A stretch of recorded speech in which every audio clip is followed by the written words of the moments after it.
As the U.S.-Israeli war on Iran rages on, U.S. military commanders have reportedly been invoking extremist Christian rhetoric about biblical end times, selling the conflict to American troops as a holy war. The watchdog Military Religious Freedom Foundation says it's been inundated with more than 200 complaints from members across all branches of the U.S. military regarding these comments. One combat unit commander reportedly said the war is part of God's divine plan and that, quote, President Trump has been anointed by Jesus to light the signal fire in Iran to cause Armageddon and mark his return to Earth. Now, that right there tells you a lot about what is actually going on in this war, the U.S.-Israeli war against Iran. This has officially turned into a holy war, neo-crusades, a neo-crusade, y'all, a neo-crusade. This is Christians going into a predominantly Muslim area and country and waging war. This is insane. And for them to talking about Armageddon and bringing up Bible scriptures from Revelations is pure insanity. Let's dive a little deeper in this. Christian media figures have claimed that the Iran war could signal the second coming or the end times and said we are watching incredible prophecy in this time come pass. Okay. The second coming, the end times. And this refers to the war between America right now, and they say the Antichrist. But the apocalyptic prophecy says, according to some interpretations, suggests that the end times forces of evil, the Antichrist, which they call Trump, will move against Israel, leading to a climatic battle with the Antichrist finally defeating Christ. This sounds crazy. So Christians believe they have to help the Zionist Jews so that way the war of Armageddon can come. Jesus comes back, and then he battles and slays their enemies and converts all the Jews to Christianity. And then this other version I just showed you is the Antichrist defeats the Christ. And I believe that's the one Netanyahu is into. Two religious zealots attacking another so-called religious zealot country.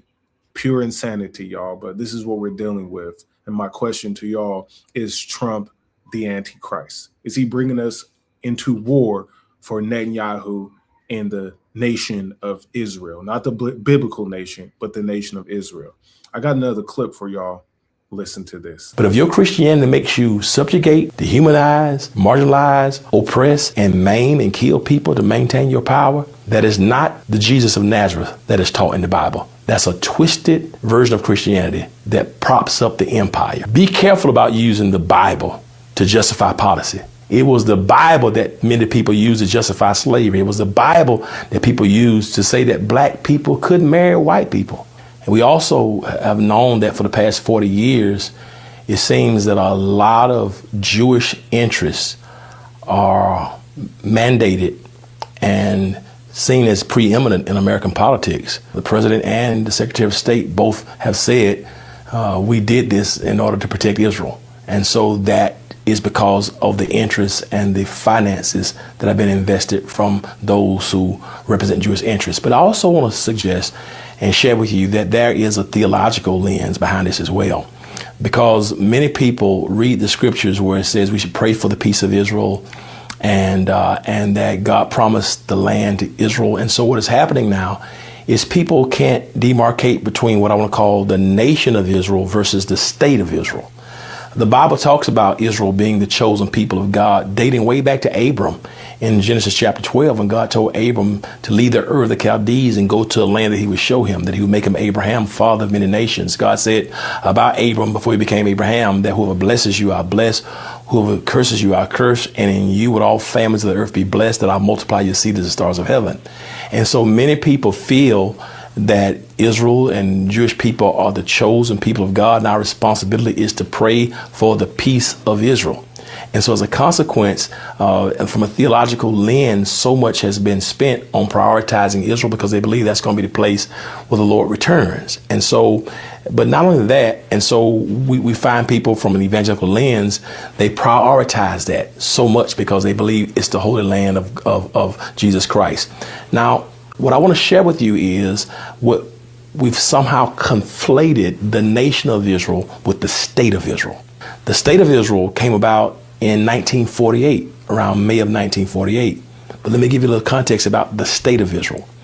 What happened, you had some European Jews who actually live in in Germany. But prior to World War II, before Hitler rose to power, Hitler came about with genocide and ethnic cleansing and hated the Jewish people. And so because of this rise of Nazi ideology and Hitler's hatred for those Jewish European Jews, he ran them and they got exiled or run out of Europe.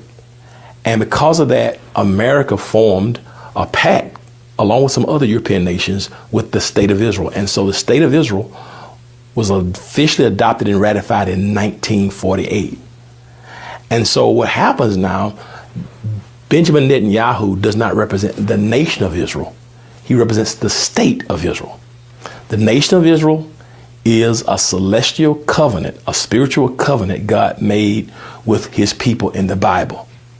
The state of Israel is a earthly human government that is completely disconnected from the nation of Israel. And so I don't believe that the Battle of Armageddon is going to be hastened because we take the mantle to kill people. I believe we should look at the life of Jesus. And let me tell you what Jesus said we should do. He never said bomb your neighbors. He never said drop missiles on your neighbors to do my will. He said love your neighbors. He said love your enemies. You know what he said about war? Even though he said that wars and rumors of wars would be evident in our land, he said, blessed are the peacemakers, for they shall be called the children of God. Well said, Pastor. Well said. I hope y'all are listening to this explanation about this holy war, the potential of Trump being the Antichrist, Armageddon, all of this crap that is going on in the so-called Middle East, led by the United States, in Israel, led by Trump and Netanyahu against a free people.